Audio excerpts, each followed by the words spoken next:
Hello বন্ধুরা, তোমরা সবাই কেমন আছো? আশা করি তোমরা ভীষণ ভালো আছো। আমিও কিন্তু ভীষণ ভালো আছি। তো আজকে যে ভিডিওটা নিয়ে এসেছি, আশা করি আজকের ভিডিওটা তোমাদের অনেকটাই হেল্প হবে। তোমাদের নিজের কাছের মানুষকে তোমরা যদি নিজের হাতে কিছু বানিয়ে গিফট করতে পারো, এর থেকে ভালো উপহার আমার মনে হয় আর হয় না। তার জন্য আজকে যে উপহারটা আমি বানাচ্ছি আমার বেসিক্যালি আমার বরকে দেওয়ার জন্য। তো রিসেন্ট আমার বার্থডে গেছে, তো কেকের এই বেসগুলো ঘরে অনেকগুলো আমি জমিয়ে রাখি, কারণ এই বোর্ডগুলো আমার ভীষণ ভালো লাগে। আর ওয়েস্ট জিনিস দিয়ে কোনো জিনিস যদি সুন্দর করে তোলা যায়, এর থেকে ভালো জিনিস কিছু হতেই পারে না। তো দেখো, এটা আমি প্রথমে কেকের বোর্ডটাকে ভিজে কাপড় দিয়ে প্রথমে পরিষ্কার করে নিলাম। তারপর একটা শুকনো কাপড় দিয়ে মোছার পরেই দেখলাম যে ওপরে যে একটা অ্যালুমিনিয়াম ফয়েল টাইপের যেটা দেওয়া থাকে সেটা উঠে গেল। তো ভালো করেই ছাড়িয়ে দিলাম। তারপরে আমি এখানে ইউজ করেছি এই যে হোয়াইট কালার যেটা দেখেছো, এটা এমন কিছুই না, ওয়াল পুট্টির সাথে সামান্য জল মিশিয়ে একটা মোটা পেস্ট তৈরি করেছি গাঢ় টাইপের। সেই পেস্টটা আমি সেখানে অ্যাপ্লাই করেছি। তার উপরে আমি আমার পছন্দের মতো সেখানে কালার ইউজ করছি। তোমরা তোমাদের ইচ্ছা মতো তোমরা কালার ইউজ করতে পারো। এখানে আমি সাদা, হলুদ, কমলা, লাল এগুলো আমি ইউজ করেছি। আর দেখো, একটা সুন্দর বেস তৈরি করে নিয়েছি। এরপর আমি এখানে ক্লে ইউজ করছি। তোমাদের কাছে পিঠে যদি ক্লে না থাকে তোমরা এমসিল ইউজ করতে পারো। তারপর দেখো, দুটোকে ভালো করে মেখে নিচ্ছি। আর এমসিলেরও সেম প্রসেস, একই রকমভাবেই তোমরা করতে পারো।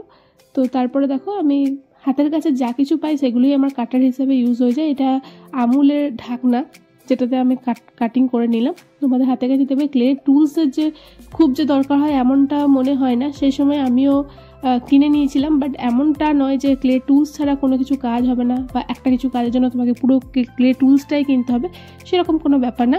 আমাদের হাতের কাছে অনেক ছোট ছোট জিনিস থাকে যেগুলো আমরা টুলস হিসেবে ইউজ করতে পারি। যেমন কেক কাটার ছুরিটা আমরা ইউজ করতে পারি, সেফটি পিন ইউজ করতে পারি, মাথার পিন ইউজ করতে পারি, সব কিছু ক্ষেত্রে আমাদের তারপরে ইয়ারবাডসগুলো ইউজ করতে পারি, আমাদের অনেক কিছু, পেনের রিফিল ইউজ করতে পারি। এগুলো কিন্তু আমরা ক্লে টুলস হিসেবে ইউজ করতে পারি। দেখো, এইভাবে আমি দুটো মানুষের ফিগার এঁকে নিয়েছি, একটা মেয়ে একটা ছেলে।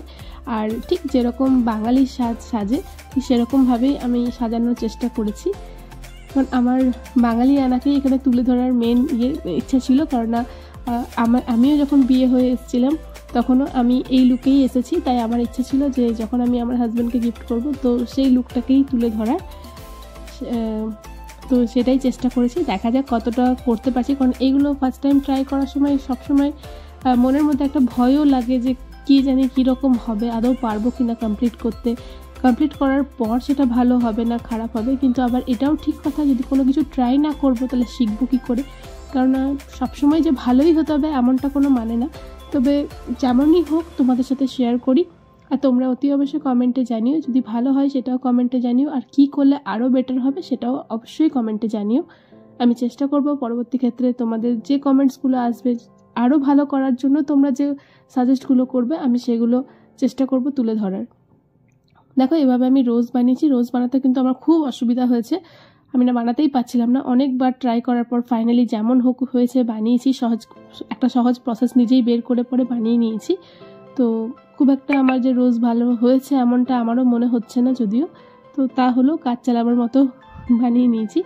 তো দেখো, এখানে আমি পিঙ্ক কালার করছি রোজটাতে। এবার সবগুলোতে আমি কালার করে নিচ্ছি, পাতাগুলোতে আমি গ্রিন কালার করে নিচ্ছি।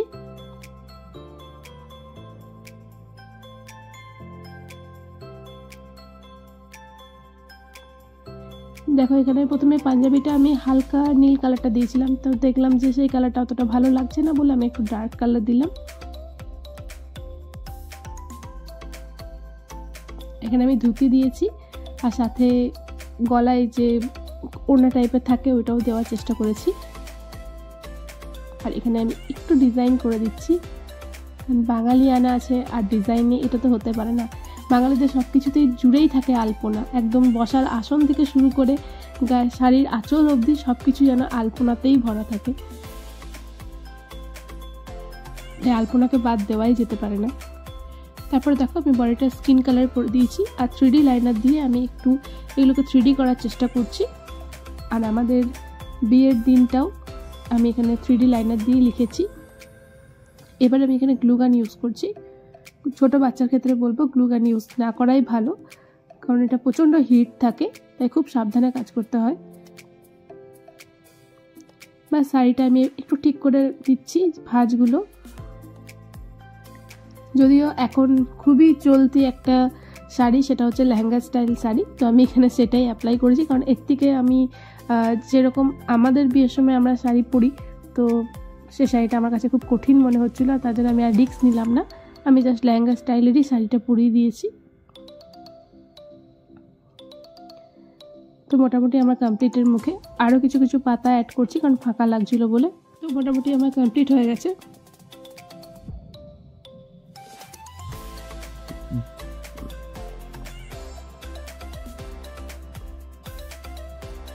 এবার একটু এরকম যেটা গোল্ডেন বিটস থাকে ওইগুলো আমি দিয়ে দিলাম, চেনটা।